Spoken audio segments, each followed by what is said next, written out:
Tonight we gather to celebrate the moment 2,000 years ago that changed everything. When our King left his throne to come and walk among us. When heaven came to earth in the form of a baby. But we know that this year is not without its challenges, and we are a church family that meets you where you are. We gather tonight as people who have buried their loved ones, people who have suffered terrible medical challenges, relational challenges, divorce, estranged children. Maybe you've lost a dream, or you lost a job, or maybe you're here because you just feel like you were losing at the game of life.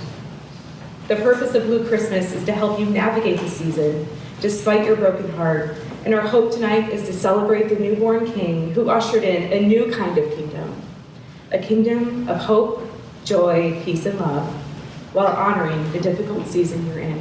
And here's the thing about Christmas.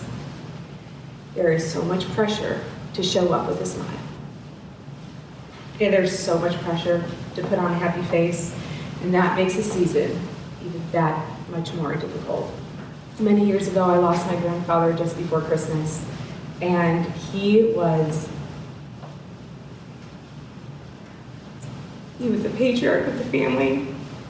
He was so beloved. He was so fun. He's like the one person who could get away with going into a room and calling all the kids a bunch of dumb bunnies, and everybody just loved him for it.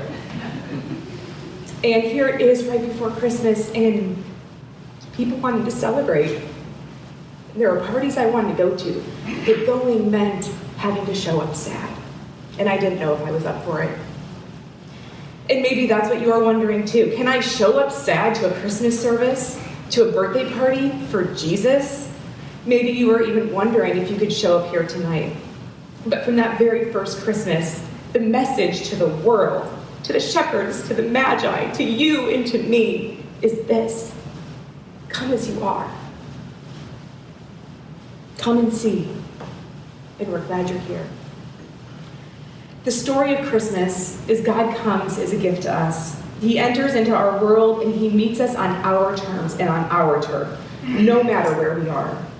Whether we're in a season of joy and celebration or grief and loss. We see this throughout Jesus' life, from his cries on the manger to his cries on the cross. Jesus didn't avoid pain and grief. So let's pull back from the stable. Let's pull back from the manger.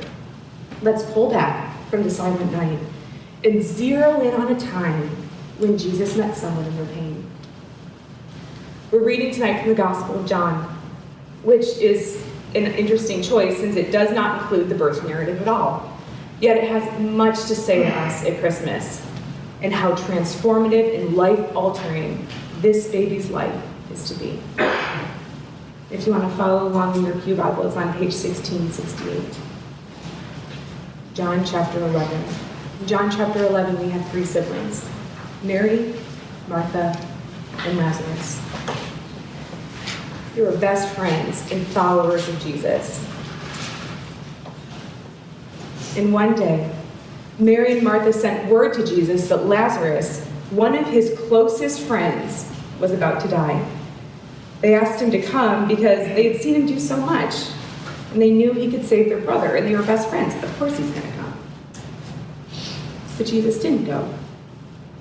And 2 days later, Lazarus died. And then Jesus waited for 4 more days to show up. And so it's 6 days later when Jesus finally shows up to Mary and Martha. You're thinking, how could he have waited 6 days? At this point, Mary and Martha would have been so angry. The only one who could save him didn't show up in their most desperate time. And if I'm Mary or Martha, I'm asking, where did you go? Did you not even care? And when Jesus and his disciples finally arrived 6 days later, Martha meets him on the road. And here we pick up in verse 20. When Martha got word that Jesus was coming, she went to meet him. But Mary stayed in the house. Perhaps her grief was too heavy and her heart was too broken to go. Maybe she was too angry that Jesus didn't come when they asked. We've all been Mary before, too exhausted and burdened and wanting to just stay home. But Martha goes. And Martha says to Jesus, "Lord, if only you had been here, my brother would not have died. But even now, I know that God will give you whatever you ask." Jesus told her, "Your brother will rise again." "Yes," Martha said, "he will rise when everyone else rises on the very last day." Jesus, that's a really long time to wait. Jesus told her, "I am the resurrection and the life, and anyone who believes in me will live even after dying. Everyone who lives in me and believes in me will never die." "Do you believe this, Martha?" "Yes, Lord," she told him. "I have always believed you are the Messiah, the Son of God, the one who has come into the world from God." See, Martha knew her Christmas story. And Martha keeps things together. "Jesus, I know that God will give you whatever you ask. So I know you can resurrect Lazarus. You can bring him back to us." And clearly, she knew her theology. "Jesus, you're the Son of God. Clearly, you were sent from God into the world. You have the power to resurrect." And Jesus commends her. But their exchange stops there.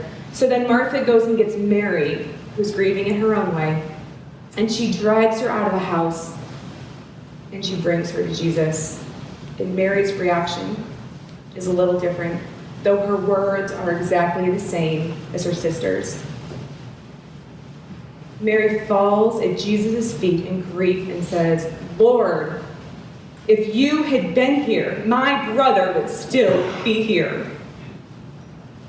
Lazarus wouldn't have died.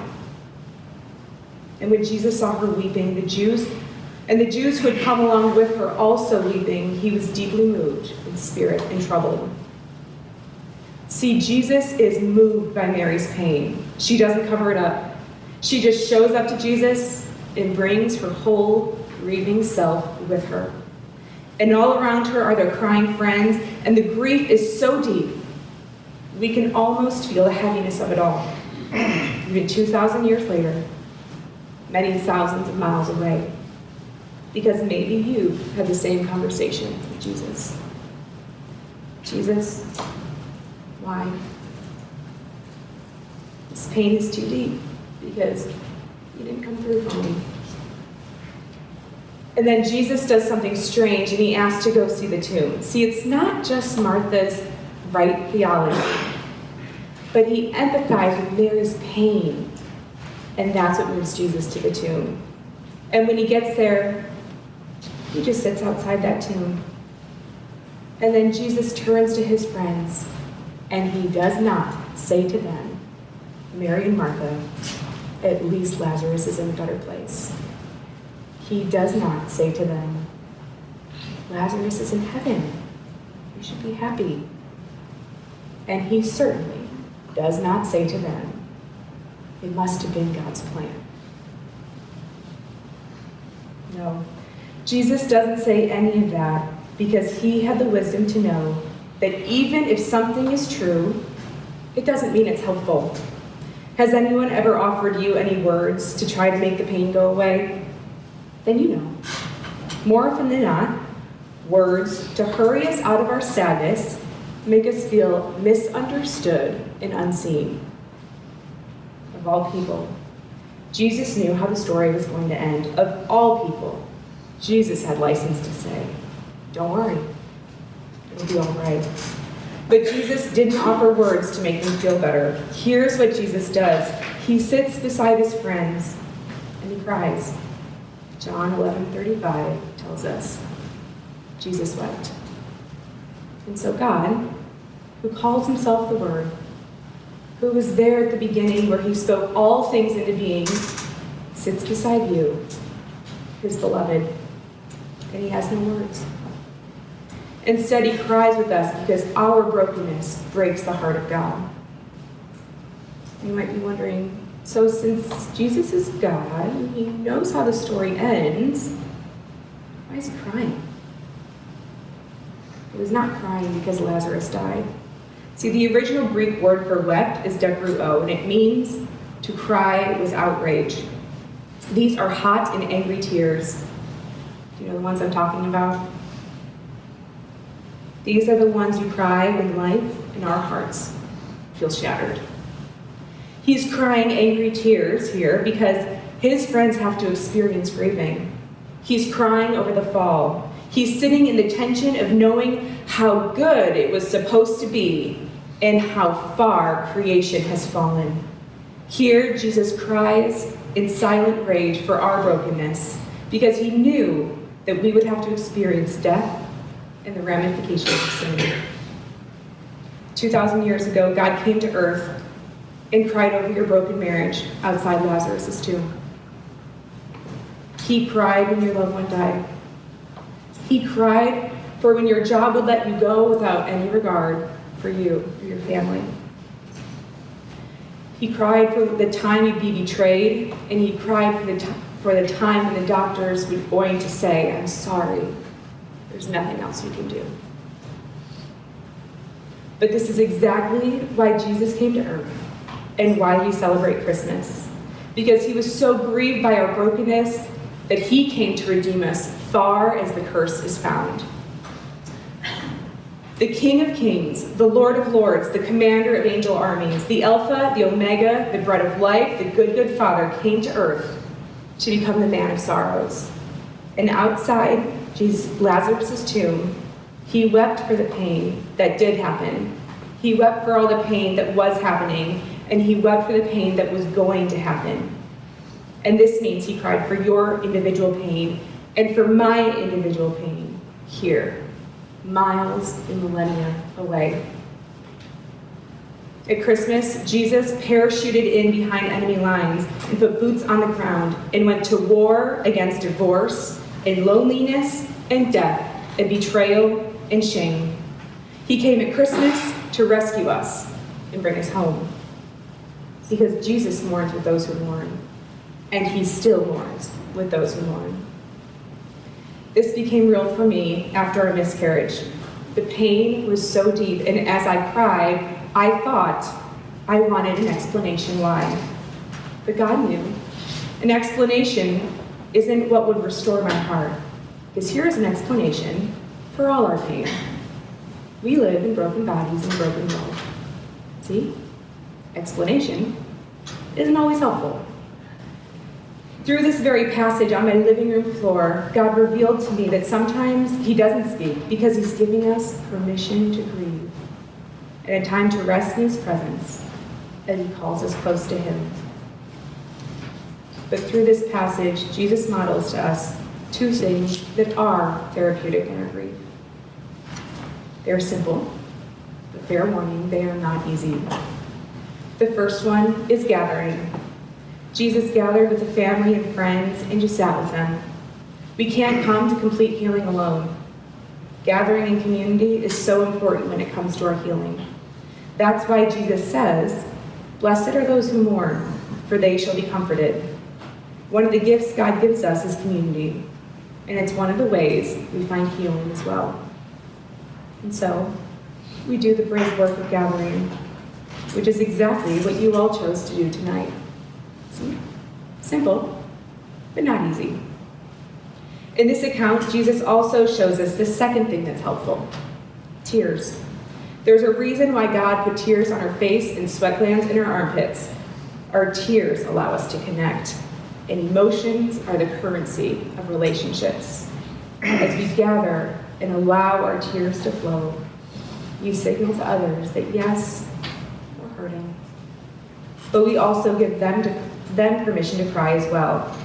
What we're saying is, gosh, we live in a fallen world and it hurts. And to that, God says, yes, tell me about it.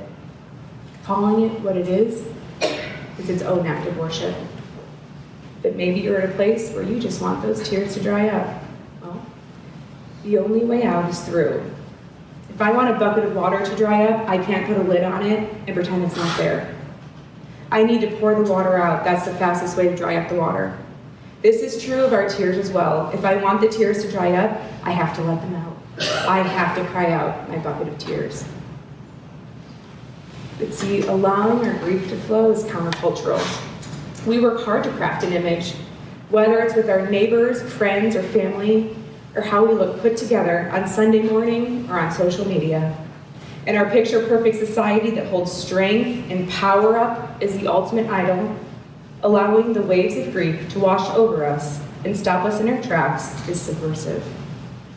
But so is the kingdom of God. It's not of this world. So it says, bring your whole grieving self with you. And it's because of Christmas that we no longer worship the idol of strength and perfection. You and I, we worship the King of Kings. And his gospel message is, come as you are and come in your weakness. At Christmas, God became a helpless baby, born into the grit and grime of a feeding trough. The Son of God was no stranger to the fragility of life. Our King lived his life on earth, never finding comfort in a polished palace. Instead, he was found walking among the broken and then breaking over his beloveds. At Christmas, the King left his throne. At Christmas, God put skin on to show us that he has skin in the game. At Christmas, the little baby cries in the manger, and 30 years later, he cries at Lazarus' tomb. At Christmas, Jesus came to show us what it truly meant to live the good life and to call us into the kingdom, a kingdom known for its hope, peace, joy, and love. So allow me to close with this. We can show up to Jesus' birthday with the promises of Christmas, the hope, joy, peace, and love in one hand, and our grief in the other. That's why we have two hands. These things aren't at odds with each other. They complement each other and go side by side because we have a King who walks among us. And the gift you give, the newborn King, is you. Merry Christmas.